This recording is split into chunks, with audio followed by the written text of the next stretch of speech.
ডাইনির দ্বীপে ইসলামের আলো। একসময় সমুদ্রে এক দ্বীপ ছিল, যেখানে কেউ যেতে সাহস করত না। সবাই বলতো, সেখানে এক শক্তিশালী ডাইনির রাজত্ব, যে অন্ধকার জাদুর মাধ্যমে সবকিছুকে নিয়ন্ত্রণ করে। সে দ্বীপের মানুষদের ভয় দেখিয়ে তার দাস বানিয়ে রেখেছিল, যাতে কেউ আলোর সন্ধান না পায়। একদিন এক নৌকাযোগে কিছু সত্যের সন্ধানী মানুষ সমুদ্রে যাত্রা করল।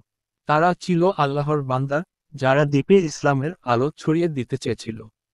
সমুদ্রের ঢেউ আর ঝড় তাদের পথ কঠিন করে তুললেও তারা ধৈর্য ধরে দ্বীপে পৌঁছালো।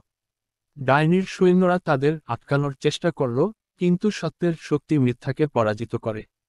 তারা দ্বীপের মানুষদের ইসলামের কথা শোনালো, আল্লাহর একত্ববাদ, সত্য, ন্যায়, দয়া ও ভালোবাসার বার্তা।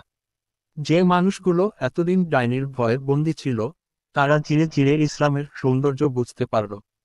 তারা জানতে পারল, অন্ধকার কখনো চিরস্থায়ী নয়, সত্যের আলো একদিন আসবেই। ডাইনিও এই আলো দেখে বিস্মিত হল।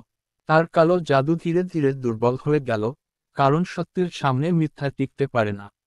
সে উপলব্ধি করল, সে এতদিন ভুল পথে ছিল।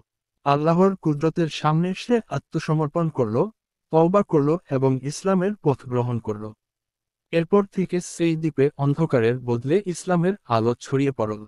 দ্বীপের মানুষ শান্তি ও সত্যের পথ পেয়ে কৃতজ্ঞ হল, আর আল্লাহর রহমতের জন্য শুকরিয়া আদায় করল।